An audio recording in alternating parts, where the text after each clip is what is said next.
Welcome back, viewers and followers of Celeb Corner KE, as we get to tackle some of the rising stories in the country. And one of the stories that has brought a lot of questions is in regards to the Deputy President of the Republic of Kenya, Rigathi Gachagua, on how he disinherited his brother's kid's property and transferred the property to his own sons.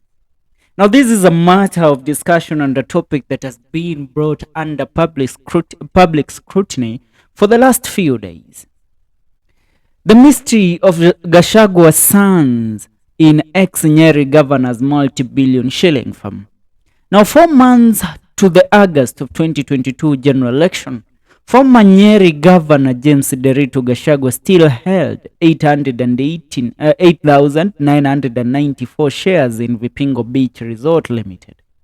Now, according to an official search done by Sunday Nation at the time, the deceased governor's daughter Susan held 1,000 shares in trust for her father in the company. In a similar fashion, his son Kenneth held 5 shares and his brother Rigathi Gachagua, now deputy president, held 1 share. Each of the shares doubled up as directors of the company. Each of the shareholders doubled up as directors of the company. Now, but when the DP appeared before the National Assembly last Tuesday to fight over an impeachment motion against him, the firm's structure had changed and his brother's children had been replaced as directors by their cousins.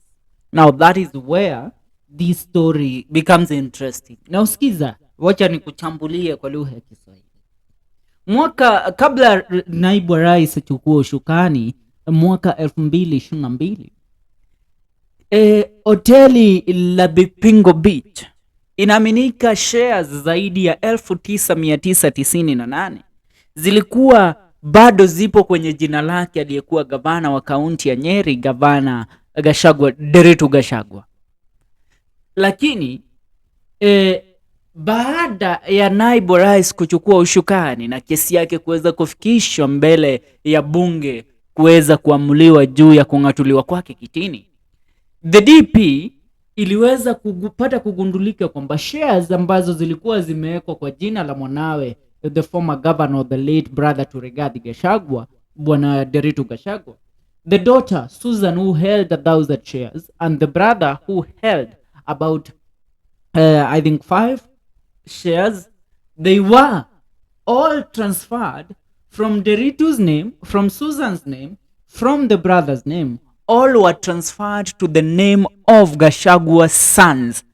Sasa wacha niulize, how genuine can Gachagua tell us is that the property meant to be for his nephews, and which was an inheritance left for his nephew, iliweza kuwa transferred to his son's name? How does it work? How did the will transfer one of the most prestigious properties that was owned by the governor to the sons of his brother instead of his own sons? Niwakumbushe tu, a few days ago, ambayo ni juzi, that is when information came to the limelight that Gashagua's nephew, or the son to the late governor, Nderitu, who goes by the name of Jackson Nderitu, is currently being held or has been jailed, has been sentenced to a 20-year prison sentence at Manyani prison. Now let's continue. But when the transfer of all the 10,000 shares to the estate of Nderitu Gachagua was in line with the former governor's last wish, it is still unclear why the deputy president's sons are listed as the only directors of the company with assets worth billions. The DP and his brother's children were all removed as directors. Only Keith and Kevin Gachagua are listed as directors of Vipingo Beach Resort. Now, the deputy president communications team did not immediately respond to these queries on why Keith and Kevin replaced their father and cousins as directors of Vipingo Beach Resort Ltd. Despite not having an interest in the former governor, in the former Nyeri governor's estate, phone calls and questions sent through text messages had not been responded to by the time of publishing the story. Now, at the National Assembly, Mr. Gachagua put up a spirited fight in an attempt to defend his wife Dorcas and sons against allegations that they have been his proxies in numerous business dealings. He did not, however, mention how or why Kate and Kevin became sole directors in his late brother's company. Now, the presence of the two in Vipingo Beach Resort is now playing out in the impeachment trial, as legislatures constructed these as being part of Mr. Gachagua using his sons as proxies. Now, quoting these, Rigathi told Kenyans on national television that his property is still owned by the family and therefore it is still part of the estate. Kid Ikino and Kevin Gachagua, his sons, were not joint with they were not joint will executors of Nderitu Gachagua's estate. It is rather ingenious way of trying to hide behind the estate of his late brother, Kikuyu Member of Parliament and National Assembly and Majority Leader Kimani Ichung'wah said in his submission. Now, Vipingo Beach Resort Ltd is a company that owns Vipingo Beach Resort, a luxurious beachside establishment with hotel, cottage, and conferencing facilities. Now, the firm also owned 80 apartments that Nderitu Gachagua constructed targeting the middle class. In a televised address to the nation on Monday, the deputy president claimed that all beneficiaries of his brother's estates agreed to retain their apartments and only divide them amongst themselves rather than sell and share the proceedings in line with the former Nyeri governor's wish. In his will, Nderitu Gachagua had directed that all his assets, except for 3 houses and a real estate company, Moiga Homes Limited, be sold and the proceeds be shared amongst beneficiaries. Now, the document has been praised for its provision for the former governor's dependents and relatives, including children born out of wedlock. Mothers of the 2 children born out of wedlock in 2021 sued the executors of the will Rigathi Gachagua, Njoroge Regeru, and Mwai Madenge for allegedly refusing to pay fees for the minors. Now, that is where it gets tricky. You know, this man has played the card of, you know what, it's all my brothers, it's all this and that, you know, yeah, familia ya ndugu yangu inaishi vizuri, mali ambayo nilonayo imetoka kwa ndugu zangu. Now, the question is, how did these two widows of the late Nderitu Gachagua end up kwenda kotini kushtaki huyu Gachagua na ambaye ni lawyer, wakili ambaye alikuwa the executor of Nderitu Gachagua's will? This tells you that a foul play was played here. That Rigathi Gachagua took custody of his brother's property. He turned to be the inheritor. Na ndio maana unasikia the sons that refused to be disinherited from their father's property, ndio unasikia mmoja sahi amefungwa gerezani under the watch of DP Rigathi Gachagua, because you know what, he has been accused with robbery with violence. But you know these things, because the Gachagua family is among the top families in the country, they try to keep things under wraps. The family are warned of publishing anything or giving out information that might lead to tainting the name of the deputy president. And that is what they do. Kwa sababu hawana say, now you let me ask you, let's say wewe ndugu yako ameandika will, amekuachia 5% ya mali yake. Tunaelewana? Only 5%. The others inapaswa kugawanwa in this manner, but his sons wanapaswa kubenefit, or the family is supposed to benefit kwa kiasi kikubwa sana with the estate. But along the way, wewe kama ndugu yake mdogo ambaye ulipewa 5%, unaenda unabadilisha hata ile will and the company's details, inakuwa your sons, not the sons of Nderitu Gachagua, the sons of Rigathi Gachagua are now the directors of Vipingo Beach Resort Ltd, which was a company that was supposed to be under Nderitu Gachagua's children. Si ati Nderitu hana watoto wako nao, alikuwa na watoto wengi sana, even some born out of wedlock, and he did not shy off from naming them as inheritors of his property. But things changed after his brother took power. Alibadilisha kila kitu. Yeah, and that is why even though you have this heart ya kusema Gachagua is an innocent man, but sometimes you say karma is the very strong bihash, because it deals with you perpendicularly while you are not expecting it. Now can you allow me to say that this is karma dealing with Gachagua? Because he has tormented his brother's children. Amewafanya wao ndio wanaumia. So God is currently giving him a run for his character, a run for his political career. Anamwambia utajua. Anaweza sema huyu ni ndugu yake. This is the spirit of his late brother working against him. Why did you leave my children to suffer, na ukabadili mali yao ukaiweka kwa jina ya watoto wako? That is the sole question in this matter. In this matter, I mean. Now, continuing. No, after Gachagua and the other one, Njoroge Regero and Mwai Madenge, were sued in 2021 by the late Nderitu Gachagua's wives, this is what they said. The executors in their response said they had reduced the amount paid out for school fees as the estate's liquidity had been affected by the closure of all life gardens on account of the COVID-19 pandemic. The executors added that they had been paying school fees out of goodwill, as Nderitu Gachagua's will only stated that the assets be sold and the proceeds shared out. Sikia huyu jamaa. Nikiwaambia huyu jamaa ni shetani nitakuwa nadanganya. You don't know how this guy is evil, bana. No, this is what has opened my eyes in regards to the case of the deputy president. Now, in addition, they said that the former governor had a 7 million Kenyan shilling loan at Cooperative Bank, which was still being serviced, hence affecting the estate's liquidity.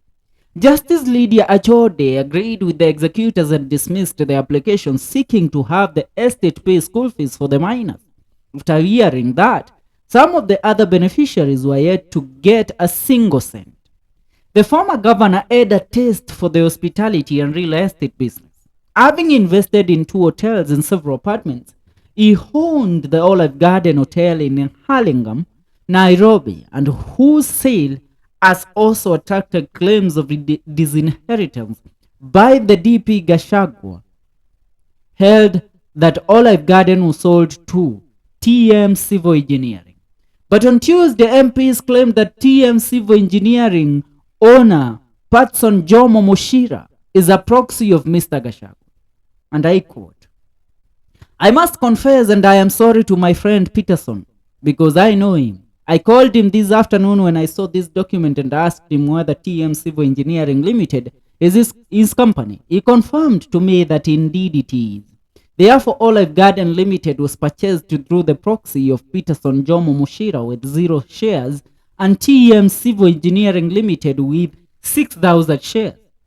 Those who have visited the annex house, office of the deputy president, know that Jomo is a permanent fixer there and therefore is direct proxy." Kikuyu MP Kimani Ichung'wah said. Now, in his defense, Mr. Gachagua said Olive Gardens belong to his late brother and has never been his, the deputy president's property. He said the hotel was sold to a third party as directed in the will. Now, the Senate is set to hear the charges against Gachagua next week, after which its members will vote on each allegation to determine whether to uphold his impeachment. Gachagua and other parties have filed more than 20 cases at the High Court in a bid to block his removal from office. On Friday, he filed a fresh case seeking to stop the Senate from acting on the National Assembly's resolution to impeach Gachagua. The court did not, however, issue orders blocking the impeachment. And I tell you, I have learned out of this publication that Rigathi Gachagua is a man that has benefited from the death of his brother. Yani, if you look clearly and you look closely to even the will of his brother, utarealize umze changed everything in his brother's will. Alibadilisha kila kitu. From kukua yeye tu ni mtu ambaye ana execute the will to being the owner of every property that was owned by Gachagua. And the question is, why didn't they sell the properties as Nderitu Gachagua directed in his will, ndio wangawane hiyo pesa, kila mtu aende invest kivyake? Gachagua and the other executors, that is Joroge, Regeru and the other one, decided tutakipu ye mahali. Unaelewa? Now imagine the wife to his late brother comes asking, two wives of late brothers comes asking for school fees for their kids, and they are told, mnajua ni aji, sisi hatukuambiwa tulipe school fees, tunalipa school fees out of goodwill. Mnalipa school fees out of goodwill. Mtu aliacha estate ya 2 billion estimation, and that was back in 2017. Right now we can say it has appreciated to about 10 billion. Mnatuambia eti mnalipa school fees out of goodwill? No, you also, hata kama mnapenda huyu jamaa, you are defending him with everything that you got. You have you have to kukua na kitu yenye utaangalia without being in any way, and I mean it. You have to be open, and you have to adhere with me that in any way utakubali ya kwamba. Now one thing that I want you to tell me, do you believe that Gachagua is a Jesus as he portrays himself to be? Kulingana na information ambayo umepata out of this video and out of this story and how he disinherited his brother's kids, yeye kukua sole inheritor wa hii mali, niambie, unadhani yeye ni Yesu jinsi ambavyo anajionyesha? Now I want to read a few comments. Kuna mtu hapa anauliza, who is complaining? After availing of hot air evidence in parliament, they are now trying to bring Gachagua's family issues into impeachment matter. And it is not among the issues raised. We are aware the imbeciles MPs were bribed with. You can't say whatever you want to say and think that we support your nonsense because you believe. Unauliza who is complaining? They cannot complain. They cannot make their voices heard kwa sababu reason being hawaongei ni because wanajua tukiongea something bad might happen to us. Kama huyu amefungwa, unasikia alikuwa anapingana na Gachagua ndiye asinheritiwe, ndiye asitolewe kwa will. Regina Githaiga says, I truly believe Gachagua is a thief and a bad man, but look at them all. They are all these and con. Please God save our country. Big brother anasema Ishungwa uwe totally nothing now with 5 billion stolen money from Kenyans without trace because he is president, right man? Janelisa Wangoi anasema who is Ishungwa to judge Rigiji? He himself is a billionaire in 2 years. Benson Salatoni anasema these are matters of the family. Those who feel aggrieved will go to court, both Nderitu and Gachagua family. What do you want us to do now? Wewe, hiyo arrogance yako ndio inafanya unaitwa jina inakaa chakula ile inakuliwa huko Kakamega kwa soko. Pumbavu zako munanikasirishanga sana. Mimi I hate it when you people behave like nicompumps. Sometimes reason. You can't carry a head and in that head is only porridge. You can't. I leave it there. And I am tired of trying to convince you. I want to speak. Niache niongee. Gachagua si Yesu. Hizi ambavyo ajifanya mwana mtume hapa. Hayo wadau, subscribe, tuungane in our next video. Subscribe to our YouTube channel.